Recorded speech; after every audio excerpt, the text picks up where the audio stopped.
నేడు మారుతున్న జీవనశైలి కారణంగా చాలామంది అతి చిన్న వయసులోనే కీళ్ల సమస్యలతో బాధపడుతున్నారు. ప్రతి 1,00,000 మంది బాధితుల్లో దాదాపు 2,000 మంది మోకీలు, తుంటి సమస్యలతో బాధపడుతున్నారు. తప్పనిసరి పరిస్థితుల్లో మోకీలు మార్పిడి చేయించాల్సిన పరిస్థితి ఏర్పడుతోంది. మోకాల నొప్పులతో వచ్చే వారిలో 80% మందులతో నయం చేయవచ్చునని, 20% మాత్రమే మార్పిడికి ఆస్కారం ఉంటుందని చెబుతున్నారు వైద్యులు. అసలు మోకీలు మార్పిడి ఎవరికి చేస్తారు? సర్జరీ తర్వాత ఎలాంటి జాగ్రత్తలు తీసుకోవాలో ఇప్పుడు తెలుసుకుందాం.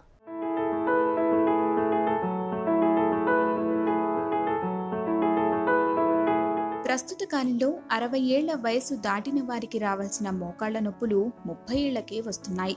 మారుతున్న జీవనశైలి, పౌష్టికాహార లోపం, వ్యాయామం లేకపోవడం, విటమిన్ డి లోపం లాంటివి ఇందుకు కారణమవుతున్నాయి. కార్టిలేజ్ అరుగుదల వల్ల ఎముకలు పెళుసై విరిగిపోవడం, తరచూ నడుము, మణికట్టు, తుంటి వద్ద ఫ్రాక్చర్స్ అవుతూ ఉంటాయి. ఇలా ఆర్థరైటిస్ సమస్యలతో వైద్యుల వద్దకు వచ్చే వారిలో సగం మంది మోకీలు బాధితులే. ఎక్కువ శాతం మందికి మందులు, ఇంజెక్షన్లతో సరిపెడుతున్నామని, కొందరికి తప్పనిసరిగా సర్జరీ చేయాల్సి వస్తోందని వైద్యులు చెబుతున్నారు. ఎముకల అరుగుదల 4 దశల్లో ఉంటుంది. మొదటి దశలో జాయింట్ల వద్ద ఉన్న కార్టిలేజ్ లో అప్పుడప్పుడే అరుగుదల మొదలవుతుంది. తొలి దశలో గుర్తిస్తే దీనిని కొన్ని వ్యాయామాలు, యోగా వంటి ప్రక్రియల ద్వారా తగ్గించవచ్చు. రెండో దశలో కార్టిలేజ్ పెచ్చులుడినట్లు మారుతుంది. ఈ దశలో కొన్ని రకాల మందులు ఇచ్చి తగ్గిస్తారు. మూడో దశలో కార్టిలేజ్ గుంతలు పడినట్లు మారుతుంది. ఈ దశలో ఇంజెక్షన్లు, మందులు ఇచ్చి నయం చేయడానికి ప్రయత్నిస్తారు. 4వ దశకు చేరితే శస్త్రచికిత్స చేయడమే చివరి మార్గం. మోకాళ్ళ నొప్పులతో చాలామంది సతమతవుతుంటారు ఈ రోజుల్లో. ఒక రకంగా చెప్పాలంటే నడుము నొప్పి తర్వాత మోకాళ్ళ నొప్పి ఎక్కువ మందిని ఇబ్బంది పెడుతూ ఉంటుంది. జనరల్గా మోకాళ్ళ నొప్పులు, వయసుతో పాటు వచ్చే మోకాళ్ళ నొప్పుల్ని మనం ఆస్టియో ఆర్థరైటిస్ అంటాం. ఆర్థరైటిస్ అంటే జాయింట్లు అరగటం. ఆర్థరైటిస్లు ముఖ్యంగా స్థూలంగా 2 రకాలు. ఒకటి ఆస్టియో ఆర్థరైటిస్, రెండోది రుమటాయిడ్ ఆర్థరైటిస్.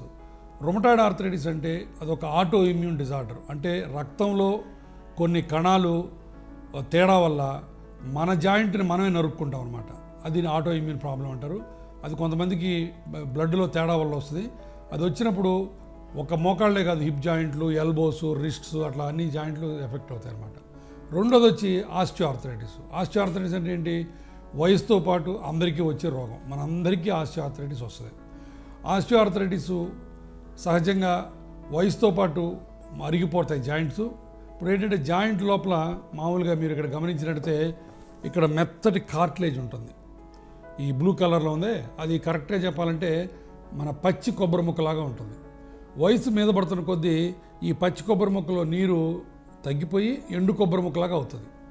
ఆ తర్వాత కొన్నాళ్ళకి ఎండు కొబ్బరి ముక్క చిప్ప నుంచి ఊడిపోయినట్టు ఊడిపోతుంది.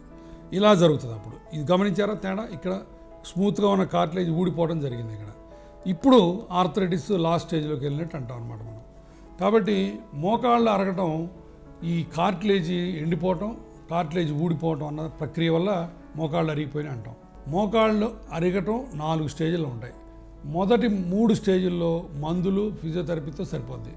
4వ స్టేజ్లో ఆపరేషన్ అవసరం. వృద్ధుల్లో ఆర్థరైటిస్ వల్ల మోకాలి చిప్ప పూర్తిగా అరిగిపోతే వాళ్లకు మోకాలి చిప్ప మార్పిడి శస్త్రచికిత్స అవసరమవుతుంది. యుక్త వయసులో ఉన్న వారికి ఈ శస్త్రచికిత్స అంత మంచిది కాదు. ఒరిజినల్ మోకాలి చిప్పను మార్చకుండానే కొన్ని మామూలు చికిత్సల తర్వాత మీలో నొప్పికి ఉపశమనం కలిగించలేనప్పుడు మాత్రమే చివరి ప్రయత్నంగా మోకాలి మార్పిడి శస్త్రచికిత్స చేయాలి.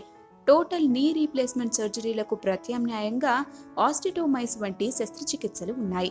వీటి వల్ల మరో 10-15 ఏళ్ల వరకు ఉపశమనం ఉంటుంది.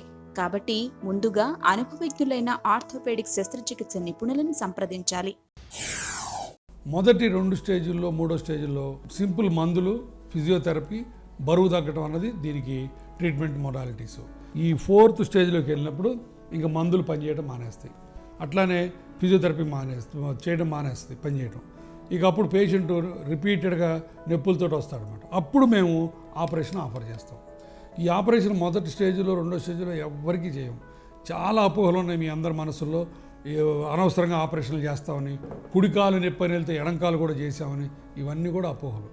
కుడికాలు వెళ్ళినప్పుడు ఎడంకాలు కూడా ఎందుకు చెప్తామంటే ఒక్కోసారి 2 కాళ్ళు అరుగు ఉంటాయి.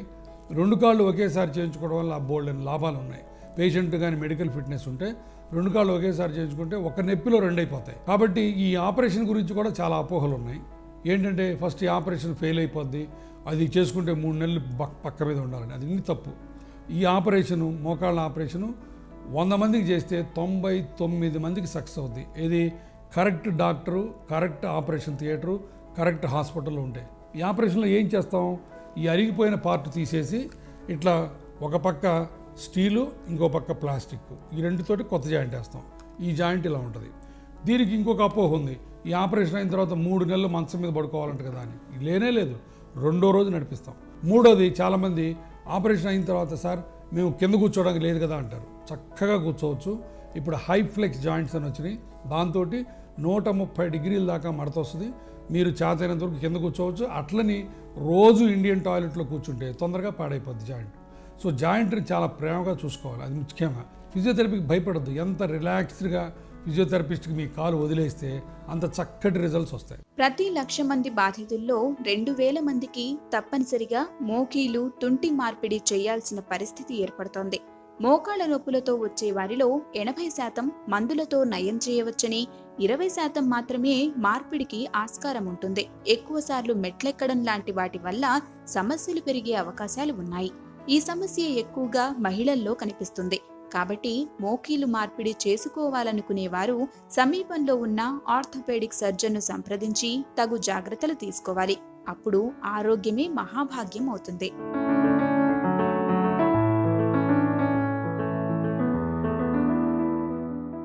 చూశారుగా, మోకీలు మార్పిడి ఎవరికి చేస్తారు, సర్జరీ తర్వాత ఎలాంటి జాగ్రత్తలు తీసుకోవాలో.